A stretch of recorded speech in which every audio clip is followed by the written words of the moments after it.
नवयोग शिक्षण Prasarak Mandal Chapoli, Sanjeevani Mahavidyalaya Chapoli, affiliated by Swami Ramanand Teerth Marathwada university Nanded.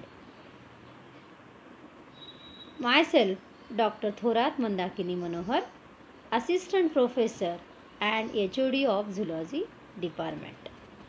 Good morning all the students of BSc SY. Subject Zoology. Semester 3rd. Paper number 7th. Name of the paper Comparative Anatomy and Physiology. Then in this, that is the first unit number 1, Comparative Anatomy of Vertebrate. In this, one by one we see the detail. That is the first is the integument. In the last period we see the integument structure and function. Also we see the integument of the fish in the last period. Today we learn about comparative anatomy of the amphibia. The first we know the amphibian.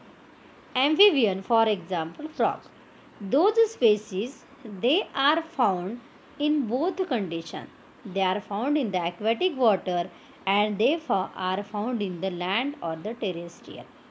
There also the amphibians, their skin is also adapted as like the land vertebrate and the terrestrial vertebrate. Their skin contains little keratin and lacks scale. Apart from the few fish-like scale in certain Caecilians, the skin contains many mucous glands and in some species poison gland, a type of granular glands. Also we see in the heart of amphibians, they have the 3 chamber, 2 atrium and 1 ventricle. In this also the amphibian skin, generally most amphibians have the thin skin, that is the very permeable. They also having the capacity for allowing the liquid and gases to pass through it easily. This is the important for the 2 reasons. First, it means that their skin helps them breathe, since the oxygen passes easily through it. Second, it means that amphibians lose a lot of water through their skin.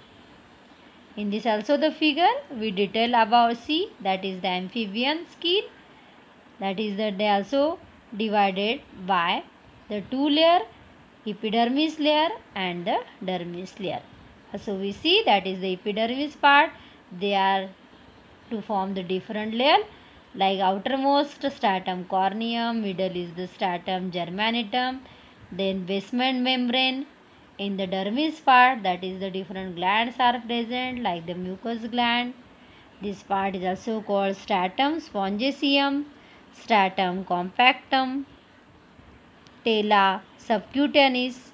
So that is as related the amphibians skin structure.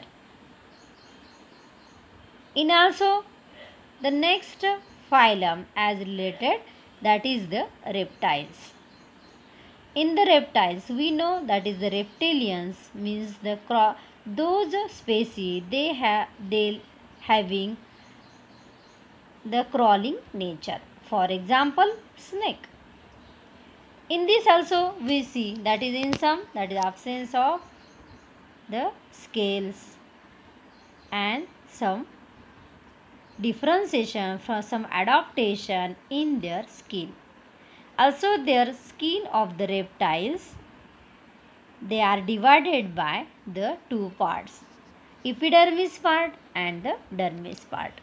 Epidermis part, they also differentiated like the ovario branch and stratum corneum, layer OG, epidermis part and the dermis part. It is also called a stratum germinatum and basement membrane. So generally, in detail, that is the reptiles in the evolutionary sense, reptiles are the first truly terrestrial vertebrate. Since they have dispensed with an aqueous environment for their larval development. Their main problem is to prevent the desiccation by the water loss through the skin. This is solved by the possession of a thick stratum corneum in which waxes are arranged in the membrane like layers between the keratinized cells. Reptilian scales are overlapping fold of skin, each scale having an outer surface, an inner surface, and a hinge region. All the epidermal and dermal surface of each scale are continuous with those of the next scale. The cornified part of the epidermis is strengthened by a stiff material, beta keratin, which is present in the place of or in addition to the palpable alpha keratin. In the crocodiles and many turtles, the outer scale surface consists of beta keratin only, while the hinge region contains only the alpha keratin. In the lizard and snake, however, both keratins form the continuous layer, the alpha keratin lying below the beta keratin. In the crocodiles and turtles, there is a continuous cell division in the stratum germinatum and exfoliation of cells at the skin surface. In the snake and lizards, the germinal layer form a complete new epidermal surface. Before the whole of the old cornified epidermis is slugged, either in a single sheet or in the portion. The shape and size of the scales vary in the different family and with the mode of life. Maximum flexibility of the skin is achieved in some forms by the reduction of the scales to small non-overlapping granules. Among the desert dwellers, there is a tendency for some scales, particularly those on the head and the tail, to be enlarged to form spines, burrowing and secreting forms than a slippery body surface because of the presence of smooth, highly polished scale.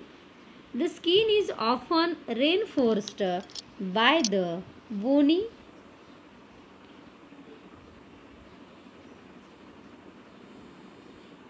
plates which lie beneath the superficial scale, through the corresponding with them in the size and shape. These plates may form a continuous protective armor, either defensive or sometimes offensive. Devices associated with the skin and scales are the occasional development of horn or fringing fold that break up the animal's outline and coloring. The colors of the reptiles are produced by both melanocyte in the epidermis and three types of chromatophores in the dermis. Melanophores, which contain the melanin, xanthophore, which contain the yellow pigment, and the iridophores, which contain the reflecting plate of colorless glands.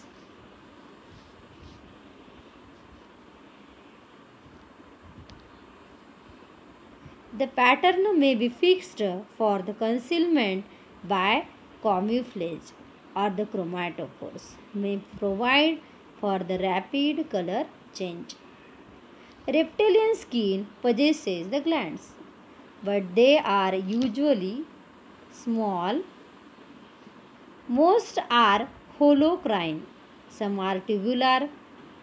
Lizard and snakes have the small glands that are related to the slugging cycle, and all groups of the reptiles appear to communicate by the scent gland.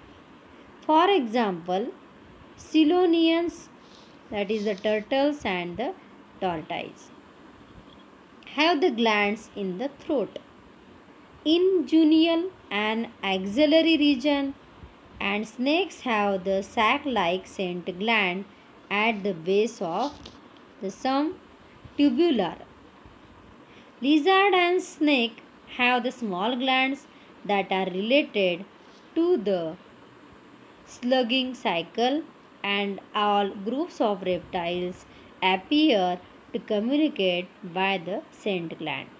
For example, Chelonians, like the turtles and tortoises, have the glands in the throat, inguinal and axillary region, and snakes have the sac-like scent gland at the base of the tail region.